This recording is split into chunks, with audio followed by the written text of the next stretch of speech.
Hey y'all, it's Santana, aka Tana's Book Diary, and I'm back with another video. Based off the title of today's video, I am currently in a reading slump. So instead of talking about books, I wanted to talk about my comfort TV shows and movies. Usually whenever I'm in a reading slump, it's usually because life is just crazy or the books I have aren't inspiring me to read them or aren't grabbing me or my attention. Right now, it's the latter. I'm just so busy that I can't really sit down and read a book. I've been doing a lot of audiobooks and reading on my Kindle, but the physical books have just been non-existent for me this year so far. When I'm in those modes, I usually just want to watch or rewatch one of my favorite movies or one of my favorite shows. And so I said, why not just give you guys a list of all the movies and shows that I watch, and it doesn't get old, it never fails me. I will always be entertained. And I just also wanted to post. It's been about 2 or so weeks since I last posted. I think my last video was my Black History Month recommendation video. So I just wanted to also put a video out for you guys. So I hope you guys enjoy it. Also, I'm like joining in on the little mic attached to something trend. So this is my crochet needle. So yeah, let's get into it. And happy Women's History Month. Hopefully I have a video for Women's History Month come out soon. Hopefully, we'll see. So anyway, first I'm going to do TV shows since that's the shorter list. And then I'll get into movies, which is much longer. And there's no particular order, no genre, no rhyme, no reason. Just these movies are comfort movies, and I'll give a brief spiel about each one. So the first one is Outer Banks. It's on Netflix. It starts off with 4 friends, JJ, Pope, John B, and Key, and they live in Outer Banks in North Carolina. They kind of live just like that beachy, lifestyle, and it's a bit of a class divide. That's like the main focal point in season 1, and they're on this hunt to find this gold, and it kind of goes from there. I really like the show. Very beachy. It talks a little bit about social issues. Netflix and teen drama shows, they don't really get too into it, but if you look into it in that lens, it's a lot to dig into. But I also just like that it's a very summery show, and I love shows about friendship, treasure hunting. So Outer Banks is always a go-to, but honestly, season 2 holds a special place in my heart. That's like the season for me. Like, I will always rewatch the show, but especially that season. My next one is Victorious. I love the music. I love the actors. I hate the guy who created it. That guy is the scum of the earth, but I love the show itself, and I still listen to the soundtrack to this day. On Nickelodeon. I think it's on Netflix now, Paramount, probably a bunch of streaming services. And my favorite episode has to be either the Roborazzi episode or which one is it? Oh, when they're on like a reality TV show. I think it's the first season when they're on like a reality show and then they edit it wrong and it makes it look like Tori is with Beck. Those 2 are my favorite episodes for sure, off top. My next favorite TV show is Big Time Rush. Again, similar reasons to Victorious, like the music aspect. I love how they weren't initially a band and they got kind of formed into one. So we kind of see them go from rags to riches. The humor is not that good. It's very corny, actually, but I think that's why I like it so much. It's just a comfort show. I think it's also a little bit of nostalgia. Like, when it came out, I was very young. And also, like, I went and saw them in concert, so I feel like they hold a special place. Some of the people in the group are trash, so I don't listen to them anymore, but the show itself, I love. Next one is The Proud Family, the TV show.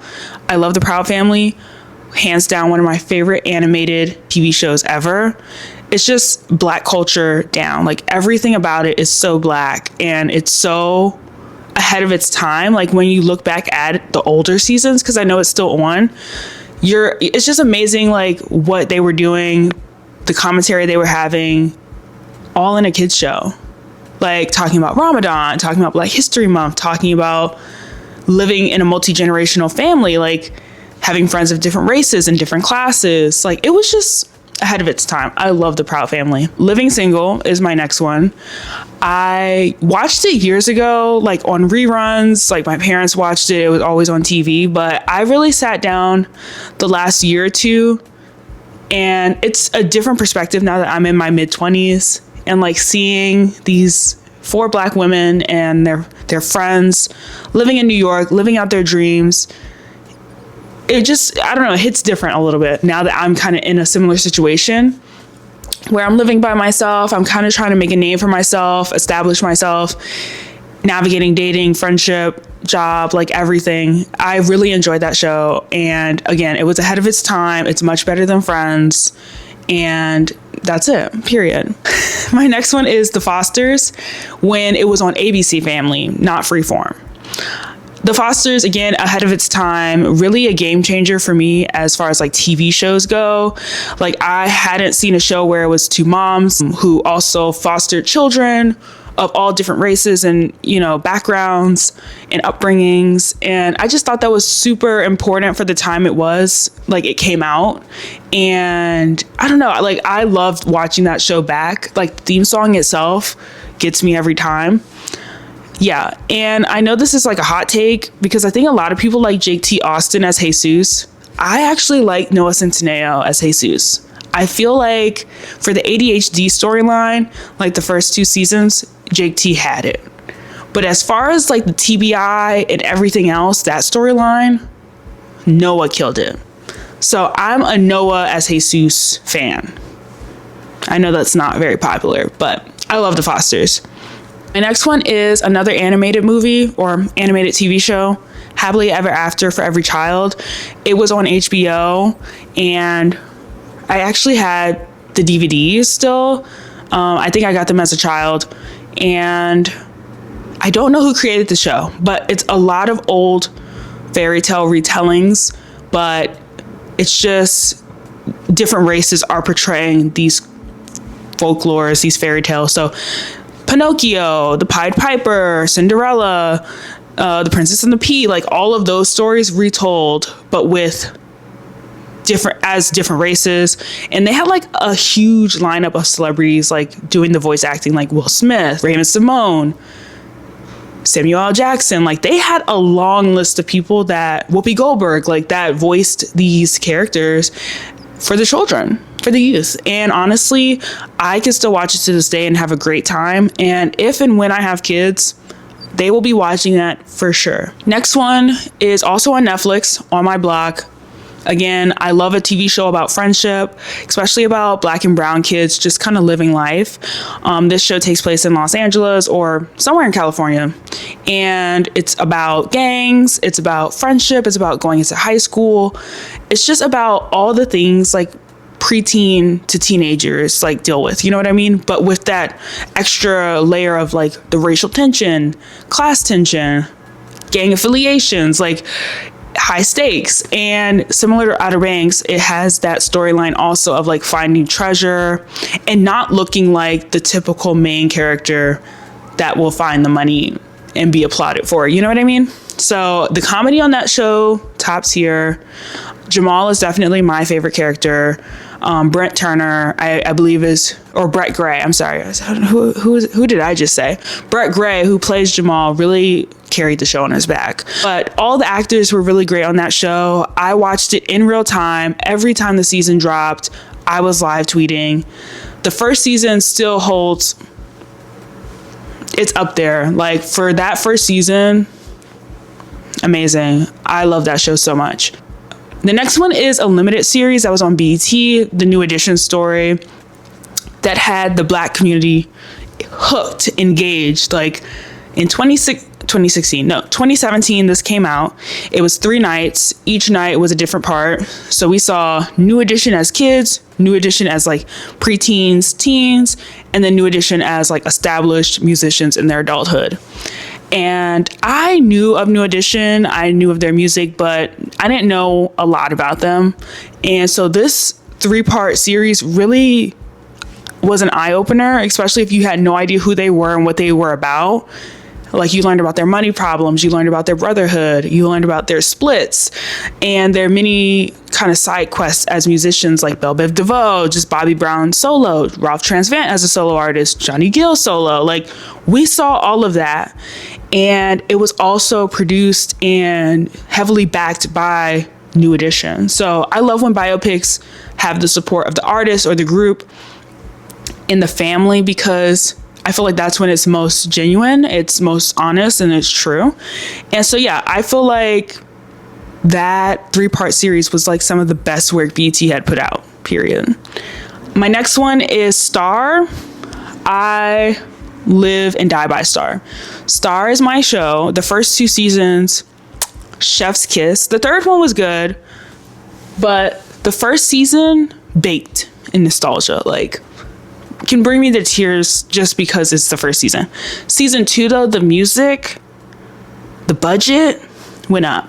It went up. And I hate that it got canceled so early on. I feel like there was so much potential for that show. And at this point, it's been years. I think it's been like 6+ years since it's been off the air. I don't think it's coming back. As many times as people keep speculating a movie is coming, a show is coming, I don't think it is. And I fear that if it does, I don't think it'll be as good as it would have been had it came out like right after the cancellation. But I still bump the music till this day. Like, those girls killed it. Brittany, Jude, and Ryan killed it. I'm wishing them all the best. I hope to see them in more. Like, Ryan is doing great fashion-wise. She just had a movie come out like a year or so ago. Brittany is honestly booked and busy. Like, she's in so much, like, you don't even realize. And Jude, I know she's like more stay-at-home mom, focusing on her music. And I think she is getting back into her acting bag, but I'm just excited for all of them. Like, that show was really good, ahead of its time. Queen Latifah was in it. Like, what do you mean?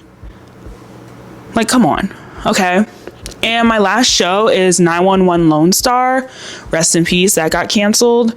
But honestly, I really liked season 2 and on, because that's when my sis Gina Torres came onto the scene as Tommy. So yeah, I really didn't care for season 1.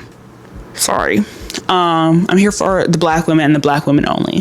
So yeah, season 2 and on of Lone Star, minus the last season 2, cut that one out because my sister Grace, or what's her name, Sierra McLean, was not in that either. So 2 to I think season 4, my favorite of Lone Star. Like, I can rewatch those episodes out of order, in order, and I'm enjoying myself.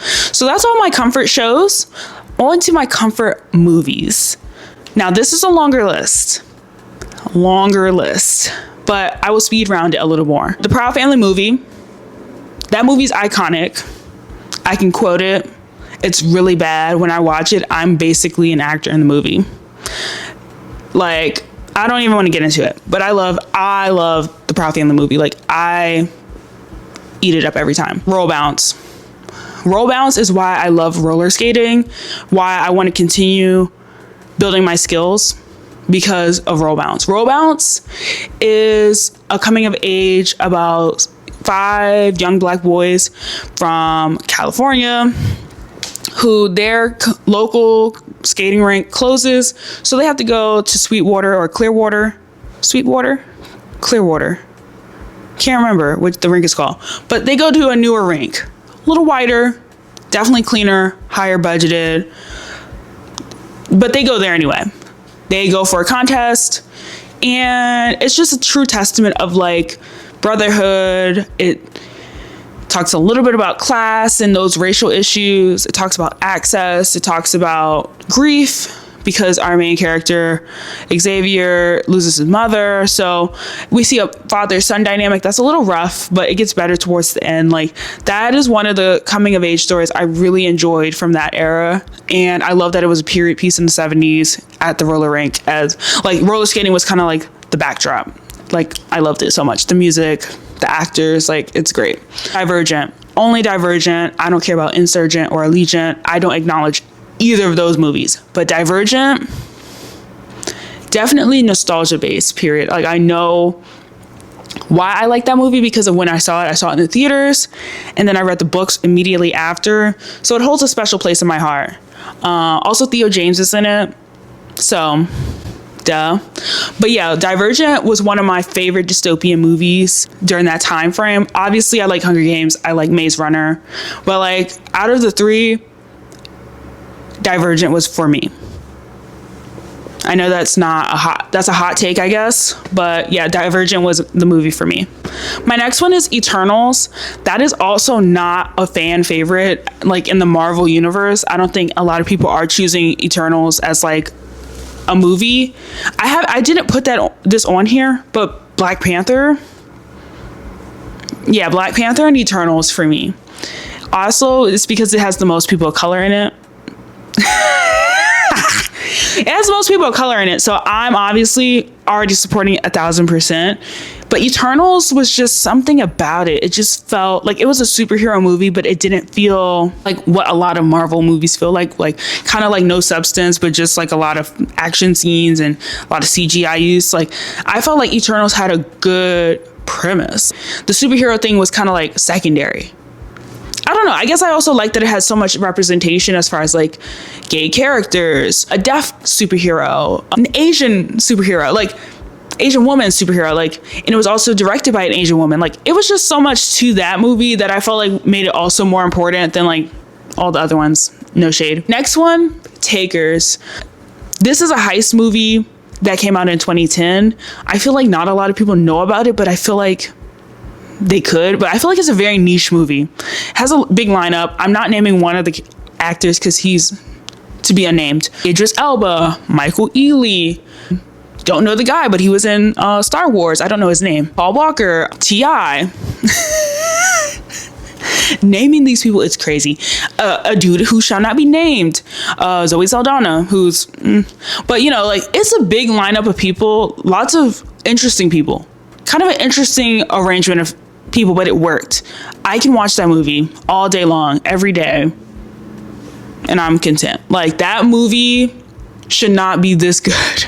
Like, I should not be wanting to watch it all the time, but I do.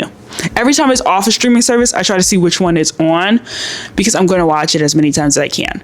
T.I. in that movie was hilarious. Like, his lines, quotable. I love that movie so much. Aquamarine, my little girl heart. Oh my gosh, I love mermaids. I love that movie. That movie made me fall in love with mermaids. Like, the drama, like, it just feels like summer. Like, that movie feels like a summer movie. And yeah, I can't. Like, I just love that movie. The music, the score. I listen to the score all the time. Like, it's just so good. My next one is High School Musical 3, specifically. I like the whole series. Don't get me wrong. 1 is classic. 2 is classic, but it feels like summer. But the third one, I saw it in theaters. So I think, again, it just one-upped it from seeing it at home in the living room. Like, I saw High School Musical 3 in theaters. I saw Zac Efron's sweat in 3D, like, or HD or whatever it was. Like, I saw everything. The budget was out of this world. The choreography, the music.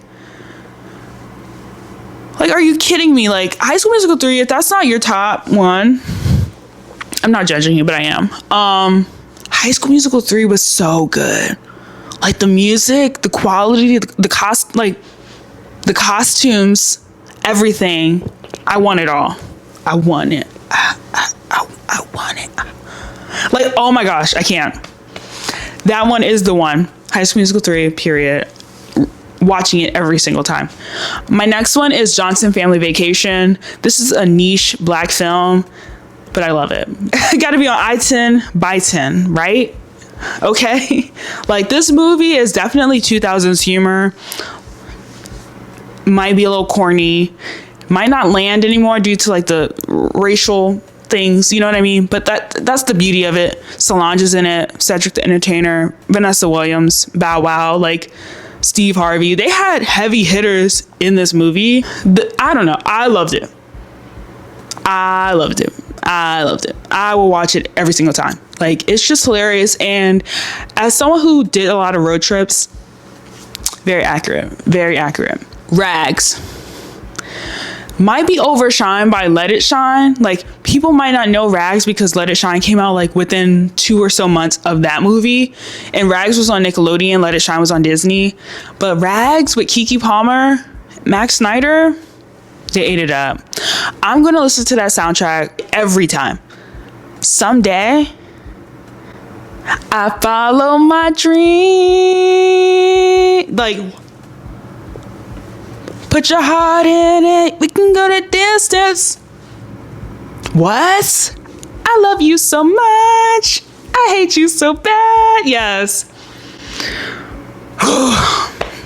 Yeah, Rags is it. Rags is a Cinderella retelling, but the guy is Cinderella and the girl, Keke Palmer, is Princess Charming. She's the charming one. She's the princess in this situation. And it's a modern day retelling, rags to riches. It's just so good. I don't care what nobody says. And I think it's better than Let It Shine. I'm sorry. Love Let It Shine. Bangers on that one too. Love Coco Jones, love Tyler James, like all of them great. But Rags, that's the one. My next one, Hancock with Will Smith. Very random. And it's kind of an off the wall superhero. Like it's an anti-hero movie for sure. Like he is supposed to be unlikable. He is supposed to not fit the mold. Like literally that's the storyline. Like he's kind of this hero that nobody wants, but he kind of rehabilitates himself, rebrands, gets a PR person. And the turn at the end with Charlize Theron, like I kind of dig it every single time. I love that they were linked. Like that soulmates, you know, we were together in every time period we were together. Like that to me, it should have got a sequel. Like it was supposed to. I don't know what happened, but like it should have. Another Cinderella story with Drew Seeley and Selena Gomez every time. I put it above the Hilary Duff one, which had Michael Murray. Like Cinderella story with Hilary Duff is a close second to Another Cinderella. I think because that was my era. Like Hilary Duff's came out in 2004, but like Selena's came out in 2008. So like I feel like I was there for hers than I was for Hilary. Like I had to go back. But like Another Cinderella story, like the music, the storyline, it was a little off the wall. I don't know why he went back to high school. He looked grown. But other than that, I ate it up. Drew Seeley can sing. He should have been a Disney boy. He should have been a Disney darling. I don't know what the heck happened. I don't know if like he kind of aged himself out, but his vocals was used on every single thing. But like he killed that movie. He was Justin Timberlake basically for Disney. Fighting Temptations, Beyonce, Cuba Gooding Jr., Angie Stone, rest in peace, Mike Epps. There's so many people I'm not naming off the top, but like the Fighting Temptations, loved it. Really fed my Baptist church girl heart. You know, like growing up in the church, growing up Baptist, this was it. This was the one. I still listen to the music to this day. If you haven't seen it, like you're not a real Beyonce fan. I'm just kidding. But no, like literally. Faith Evans is in it. Like it's Shirley Caesar. Like what the heck? Okay, let me wrap it around. I feel like I'm dragging. Okay, Ella Enchanted with Anne Hathaway. Kind of like a fairy tale-esque, but like modernized. This is gonna sound like a random comparison, but it kind of feels like Shrek, but live action with no Shrek. I don't know why, but Ella Enchanted is really good. The music is good. I love kind of how it was filmed in a satirical way, like the comedy and everything. Hairspray, I love a musical with the pop hits and the jams kind of added to it. Queen Latifah's in it, Elijah Kelly, Amanda Bynes, main girl who shall not be named because she's racist, Zac Efron. Like the music bangs. Without Love, Run and Tell That. Please, that movie is my joint. Next one is, I'm gonna do these in combined, Step Up 2 and 3. Step Up 2 is like, I don't know why that's on the list. Kind of blows me a little bit because it's always a white main girl or like a white character in Baltimore. Like, huh? So I'm gonna skip 2. But Step Up 3, when the focus mainly is Moose and he moves to New York, he goes to NYU. It was in 3D. Like, I remember watching this on the bootleg DVD my dad got. Like, I remember watching this movie like, OMG, I love this. The music, the dancing, the water dance, iconic. All of it's iconic. Step Up 3 really did that. Bringing Down the House, Queen Latifah is all up and down my comfort. She's really that girl. She's versatile. She can do it no wrong in my eyes. She can do it all. Bringing Down the House is, again, similar to Johnson Family Vacation, where the racial jokes, ooh, sometimes you kind of like, ooh. But it's so funny. So funny. So funny. And Steve Martin is in it. I can't remember the guys with the eyebrows. I'm so sorry. So sorry. I can't remember his name. It's just funny. It's hilarious. It's early 2000s down. 17 again. T and Tamara, Taj Mori. Can't think of his name, but fine. Grandpa. Can't remember his name, but the grandpa, young grandpa, fine. And he still looks good to this day, y'all. Like, that is better than the 17 Again with Zac Efron. Period. I love 17 Again. And it's on Tubi, y'all, if y'all want to watch it. I haven't been saying where everything is because I don't know, but that one's on Tubi. All the Boys I Loved Before, the first one only. Sorry. Noah Centineo, Lana Condor, Ate It Up. The music from that movie, I still listen to this day. Blood Orange.